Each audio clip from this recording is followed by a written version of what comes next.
नमस्कार, मी भाऊ तोरसेकर. तुम्ही बघतात प्रतिपक्ष. मित्रांनो, पवारांबद्दल वाईट बोलणं मला आवडतं असं अजिबात नाही.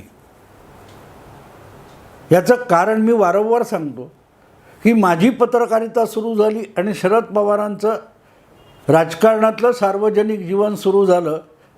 हा सगळा एकच कालावधी आहे. पवार 67 साली पहिल्यांदा आमदार झाले. मी 69 साली पत्रकार झालो. त्यामुळे अगदी समांतर आमची वाटचाल झालेली आहे. मी पत्रकारितेत आणि शरद पवार साहेब राजकारणामध्ये. त्यांची चढती कमान आम्ही बघितलेली आहे. 67 साली आमदार आणि अवघ्या 11 वर्षात 78 साली थेट मुख्यमंत्री, 72 साली मंत्री, ही सगळी वाटचाल बघितली आहे. त्यानंतरच्या सगळ्या माकडापेक्षाही लाजवणाऱ्या कोलांट्या उड्या बघितल्या आहेत आणि त्यामुळे त्यांच्या चुका वारंवार सांगाव्या लागतात. आपण त्याच्यावरच रागवतो ज्याच्याविषयी आपल्याला आपुलकी असते. यशवंतराव चव्हाणांनंतर देशाच्या पंतप्रधान पदावर दावा सांगू शकेल असा दुसरा नेता म्हणून शरद पवारांकडे महाराष्ट्रानेही बघितलं आहे आणि देशातल्या इतर लोकांनीसुद्धा हा माणूस महाराष्ट्रातून पंतप्रधान पदापर्यंत पोहोचू शकतो असं महाराष्ट्राच्या बाहेरच्या लोकांनासुद्धा वाटलेलं आहे. इतकी मोठी गुणवत्ता, कौशल्य, मुरब्बीपणा, समज, कर्तृत्व ज्या माणसाकडे आहे त्यांनी ती आपली सगळी गुणवत्ता मातीमोल करण्याचा हट्ट धरणं, याचा राग येतो मित्रांनो, राग येतो. मी नेहमी सांगतो, घरातली आपल्या जी 2-4 मुलं असतात त्यामध्ये एकच मूल हुशार असतं आणि त्या हुशार मुलाला कितीही मार्क मिळाले तरी आपल्याला ते कमी वाटतात. बाकीच्या मुलांना कसंबसं काठावरून पास झालेलं असतं, एखादं मूल नापास झालेलं असतं. पण त्यालासुद्धा पालक आणि आप्तस्वकीय जितकी दमदाटी करत नाहीत, तितकं अर्धा मार्क कमी झाला किंवा पहिल्याचा 3रा नंबर 2रा नंबर झाला तरी घरातल्या हुशार मुलाला नाराजी ऐकावी लागते. याचं कारण त्याची गुणवत्ता ही त्याची पुरती मर्यादित नसते, ती त्या कुटुंबाची असते. त्यामुळे शरद पवारांसारखा माणूस हा पवार परिवारापुरता मर्यादित असू शकत नाही, असता कामा नये. शरद पवारांची गुणवत्ता, शरद पवारांचं कर्तृत्व ही महाराष्ट्राची सार्वजनिक मालमत्ता असते आणि शरद पवारांनी ती महाराष्ट्रासाठीच पणाला लावली पाहिजे, देशासाठी पणाला लावली पाहिजे. मला मोदींचं उगाच कौतुक वाटत नाही मित्रांनो. कुटुंबापासून दूर राहिलं आहे. घरातलं सगळं भावंड, अमुक तमुक सगळा गोतावळा मोदींचा ओरिजिनल, याच्यापासून मोदी दीर्घकाळ दूर आहेत. ते सगळी घरातली मंडळी हे सामान्य जीवन जगतायत. मोदी पंतप्रधान झालेत देशाचे, पण आपला एक एक क्षण नव्हे तर आपलं सगळं कौशल्य, आपली गुणवत्ता, आपली बुद्धी त्यांनी देशासाठी आणि समाजासाठी वाहून टाकलेत. माणूस कुठे जाऊन पोचला बघा. आणि शरद पवार हे आजसुद्धा आपल्या कौटुंबिक नात्यात आणि गोत्यात फसलेले आहेत. नात्यात आहेत तितके गोत्यात आहेत आणि त्या गोत्यातून बाहेर पडण्याची इच्छा आणि हिंमतसुद्धा आता शरद पवार गमावून बसलेले आहेत. म्हणून आपल्या पोटची कन्या आणि आपला पुतण्या यांच्या भांडणात शरद पवारांच्या संपूर्ण राजकीय कर्तृत्वाची माती झालेली आहे. राष्ट्रवादी पक्षसुद्धा फुटला आणि तो कौटुंबिक पातळीवर फुटला, हे लक्षात घ्या. एक नातू त्या आपल्या कुठच्या जामखेड मतदारसंघामध्ये काहीतरी आंदोलन करतोय आणि दुसरा नातू त्या पहिल्या नातवाच्या विरोधात लढलेल्या भाजपच्या उमेदवाराकडे, त्या राम शिंदे कोण त्यांच्याकडे फराळाला जातो आहे. इथपर्यंत पवार परिवाराची दुर्दशा झाली. याचा अर्थ पवार पक्ष सांभाळू शकले नाहीत, राजकारण सांभाळू शकले नाहीत आणि कुटुंबसुद्धा सांभाळू शकले नाहीत. आणि याचं कारण सोपं आहे की आपल्या वयाबरोबर जे प्रौढत्व यायला पाहिजे, सौजन्य यायला पाहिजे, समजूतदारपणे यायला पाहिजे, त्याकडे पवार साफ पाठ फिरवून बसलेले. मी वारंवार सांगतो, जरा ह्या पुढच्या आठवड्यात ते ऐकवीन तुम्हाला. आजपासून तब्बल 30 वर्ष मागे निळूभाऊ खाडीलकरांनी पवारांना 50च्या असताना सुचवलं होतं की कसली रासलीला करत बसलाय, कसली रासलीला करत बसलाय. गीता सांगायची वेळ आली, याचा अर्थ प्रौढ व्हा. यासाठी निळूभाऊ खाडीलकरांनी नवाकाळमध्ये एक प्रदीर्घ अग्रलेख मला वाटते 1993 लिहिला. त्याला आता 30 वर्ष झाली आहेत. पण वय इतकं 30 वर्ष पुढे आलं तरी रासलीला सोडायला शरद पवार तयार नाहीत. स्वतःला यातून आपण हास्यास्पद करून घेतो. तुम्ही गावामध्ये वरात येते, गल्लीबोळात वरात येते, तिथे एखादा बेवडा कुठला कोण नसतो तरी अब्दुल्ला बेगाना म्हणून त्या वरातीत नाचायला लागतो. बेगानी शादी में अब्दुल्ला दिवाना. तशा अवस्थेत आज शरद पवार दिसतात. तेव्हा त्यांच्या या सगळ्या पोरकटपणावर मराठी माध्यमं पांघरून घालत असली तरी व्हायचं ते नुकसान होऊन जाते. काल परवा आमच्या सुशील कुलकर्णीने पवार किती धडधडीत खोटं बेधडक बोलतात आणि मग चिमटीत सापडल्यानंतर त्याचं उत्तरसुद्धा देण्याचं सौजन्य दाखवत नाहीत, माफी मागण्याचंही सौजन्य दाखवत नाहीत. इतका हा माणूस खोटारडा आहे असा अख्खा व्हिडिओ केलेला आहे सुशीलने.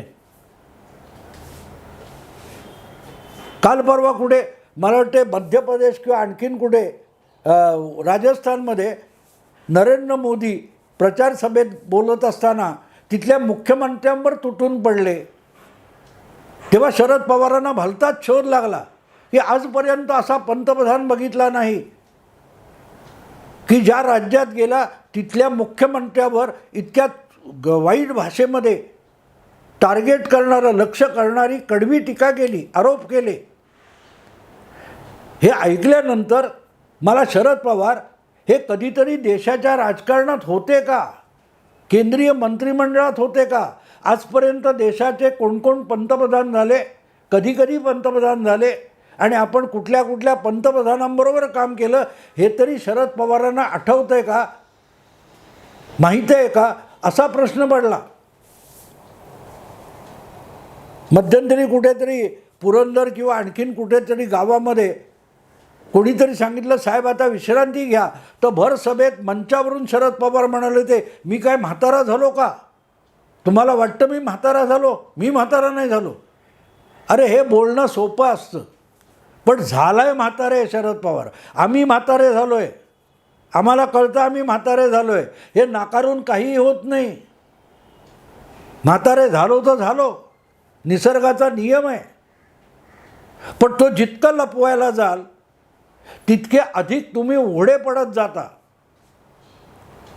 काय बोलले होते शरद पवार की पंतप्रधानांना म्हणजे नरेंद्र मोदींना अशा वागण्याची मोठी किंमत चुकवावी लागेल. आणि काय मोठा गुन्हा केला मोदींनी, काय गुन्हा केला होता तर गेहलोत सरकारवर टीका केली. निवडणूक प्रचाराला आल्यानंतर आपल्या विरोधी पक्षाच्या कुठल्याही नेत्यावर काय स्तुतिसुमनं उधळली जातात, स्तुतिसुमनं उधळली जातात. काय केलं जातं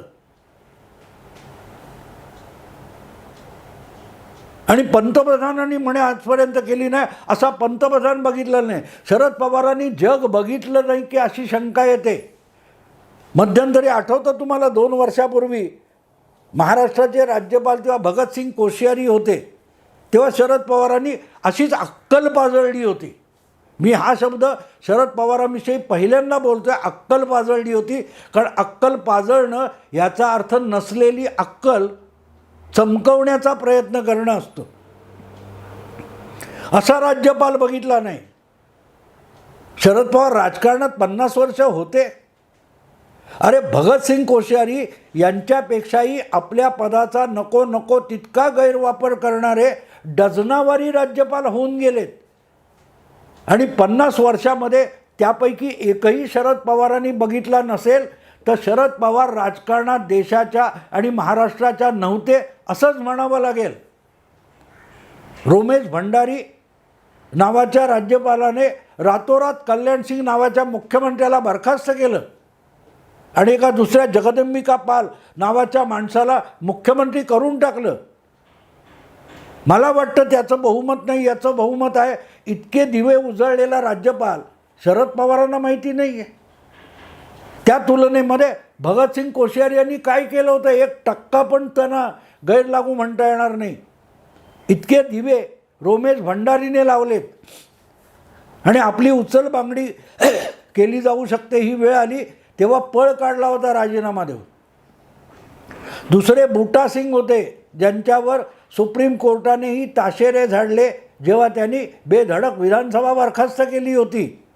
ते बूटा सिंग बिहारचे राज्यपाल होते हे शरद पवारांना माहिती नाही आहे. भगतसिंग कोश्यारी यांनी काय 4 पत्र उद्धव ठाकरेंना अशी लिहिली तशी लिहिली तर असा राज्यपाल बघितला नाही.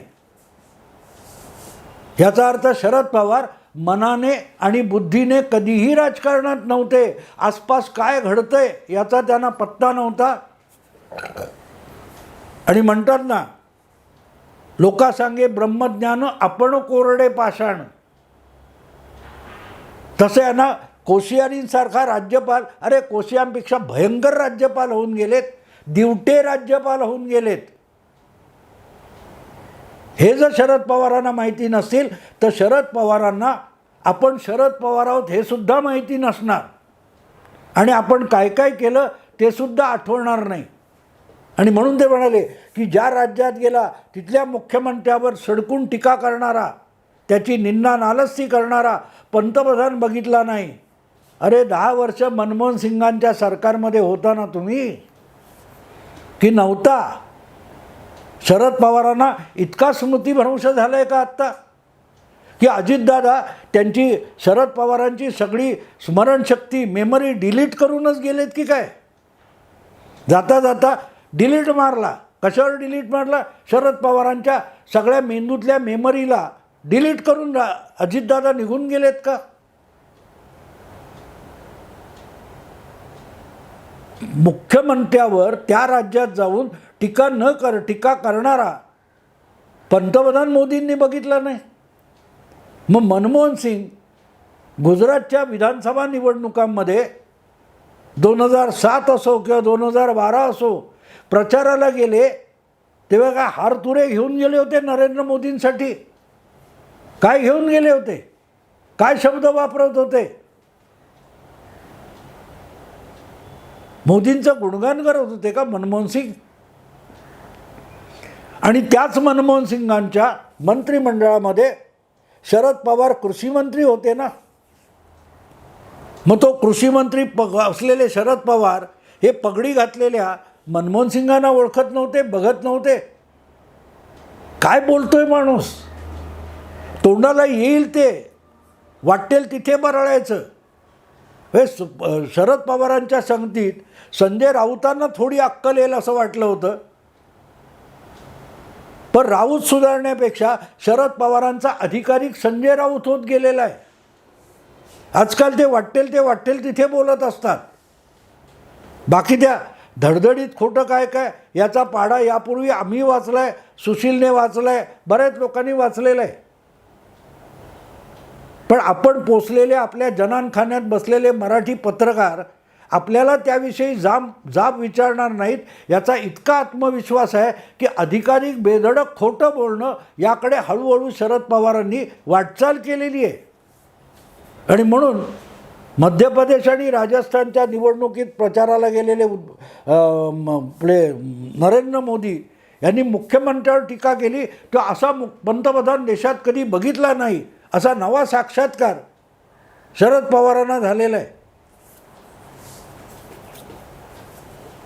वयाच्या या कालखंडामध्ये आपण आपल्याला किती हास्यास्पद करून घेतोय याचा तरी विचार करा. मी सुप्रियाताईंना विनंती करीन, आपलं नाणं 55 वर्ष झाली तरी बाजारात चालतं असं बोलू नका. प्रत्येक दुकानातून हे नाणं बाद झालं म्हणून हाकून लावतायत. याचं तरी डोकं ठिकाणावर ठेवा. आपल्या पित्याला कोर्टात एकटा जाऊ देणार नाही असं मोठं अभिमानाने सांगणाऱ्या सुप्रियाताईंना थोडी तरी जनाची नाही मनाची वाटली पाहिजे लाज, की या वयात आपल्या पित्याला कोर्टाची पायरी का चढावी लागली. शहाण्यासारखा पक्ष चालवला असता काय अजितदादांनी दावा केलाय. अजितदादांचे वकील सांगतात की हुकुमशाही पद्धतीने मनमानी पद्धतीने शरद पवार पक्ष चालवत होते. हा आरोप 83-84 वर्षी होतो. असा बाप कोणी कधी बघितलाय का? असं म्हणायचं का? मग असं म्हणायचं मुख्यमंत्र्यावर टीका करणारा पंतप्रधान कधी बघितला नाही, असा राज्यपाल कधी बघितला नाही, असं शरद पवार म्हणतात. तेव्हा आपल्या पित्याची इतकी दुर्दशा झाली असताना सुद्धा आपल्या राजकीय महत्त्वाकांक्षेसाठी त्याला असा इकडून तिकडे पळत ठेवणारी कन्यासुद्धा महाराष्ट्राने कधी बघितलेली नाही, असं म्हणायचं का? काय म्हणायचं? आपलं नाणं अजून बाजारात चालतं, पण आपल्या पित्याला एक चलनी नाणं बनवणारी कन्या मुलगी महाराष्ट्राने काय देशाने कधी बघितली आहे का? काय बोलतोय आपण याचं भान ठेवा थोडं. अगदीच संजय राऊत व्हायला नको किंवा काय नाही. आता बारामती लोकसभा गेली, बारामती विधानसभा गेली, बारामतीची नगरपालिका गेली, मग काय करायचं? तर सामनाचा संपादक होण्याची तयारी शरद पवार करतायत की काय? कारण सामनामध्ये असं लिहिणं आवश्यक असतं. त्यामुळे मला असं वाटतं की नजीकच्या काळात 2025-26मध्ये सामनाचा कार्यकारी संपादक होण्याची तयारी शरद पवार करत असावेत. म्हणून संजय राऊत यांच्या स्टाईलमध्ये बोलण्याचं आणि त्यांच्या इतकं बेछूट बेताल बोलण्याचं प्रशिक्षण सध्या शरद पवार घेत असावेत. पंतप्रधान असं बोलत नाहीत. इंदिराजी असोत, नेहरू असोत, ते सुद्धा जिथे जिथे आपल्या पक्षाच्या निवडणूक प्रचारासाठी गेले तेव्हा विरोधी असलेल्या मुख्यमंत्र्यांवर सुद्धा सडकून टीका केलेली आहे. आणि मनमोहन सिंग तर मोदी इज अ डिझॅस्टर म्हणाले होते. डिझॅस्टर. आणि बोलणं तर सोडून द्या. इंदिराजींनी 80 साली सत्तेत आल्यानंतर एका फटक्यात 9 राज्यांच्या मुख्यमंत्र्यांना बरखास्त करून टाकले होते. बोलणं दूरची गोष्ट आहे. बोलणं दूरची गोष्ट आहे. काय इंदिराजी बघितल्या नाहीत? इंदिराजींनी तुमच्या बुडाखालची मुख्यमंत्री पदाची खुर्ची काढून घेतली तेव्हा तुम्ही मुख्यमंत्री होतात, इंदिराजी पंतप्रधान होत्या. त्या इंदिराजी शरद पवारांनी बघितल्या नव्हत्या कधी? काय माणूस बोलतोय की असा पंतप्रधान बघितला नाही? अरे बघितलं तर काय बघितलं पवारसाहेब? तुम्ही आयुष्यात काहीच बघितलं नाही. दिसत असलेलं सुद्धा बघितलं नाही आणि जे बघितलं ते कधी समजून घेतलं नाही. म्हणूनच तुमची आज इतकी दुर्दशा झालेली आहे. या वयामध्ये तुमचा देवेगौडा होऊन गेलाय. त्या मुलाचे लाड करता करता त्या माजी पंतप्रधानाने आपली एवढी दुर्दशा करून घेतली आहे की आता पक्षातलं कर्नाटकमधलं एक प्रादेशिक पक्ष म्हणून अस्तित्व टिकवण्यासाठी भाजपच्या पायऱ्या झिजवायची वेळ देवेगौडांवर आली. तुमची कन्या शरद पवार साहेब तुम्हाला त्याच वाटेने घेऊन जाते असं म्हणायची पाळी आमच्यावर आलेली आहे. आमच्यावर आलेली आहे. आपण काय बोलतायचं भान ठेवा, नाही तर बोलू नका. तुम्ही ज्यांना गुरु मानता, जे तुम्हाला मानसपुत्र मानायचे, त्या यशवंतरावांचं एक वाक्य मी वारंवार सांगत असतो की राजकारणात काय बोलावं हे माहिती नसलं तरी चालेल, पण काय बोलू नये माहिती असावं. हे जर तुमच्या गुरुने सांगितलेलं आहे तर ते सुद्धा कधी ऐकलं नाही आणि समजून घेतलं नाही पवारसाहेब. वाईट वाटतं, पण बोलावं लागतं. बोलावं लागतं. एका कर्तबगार माणसाच्या कर्तृत्वाची माती होत असताना गप्प राहणं हे माझ्यासारख्या जागरूक पत्रकाराला गुन्हा वाटतो. म्हणून बोलावं लागतं. मित्रांनो, आवडलं लाईक करा, शेअर करा, सबस्क्राईब करा. नमस्कार.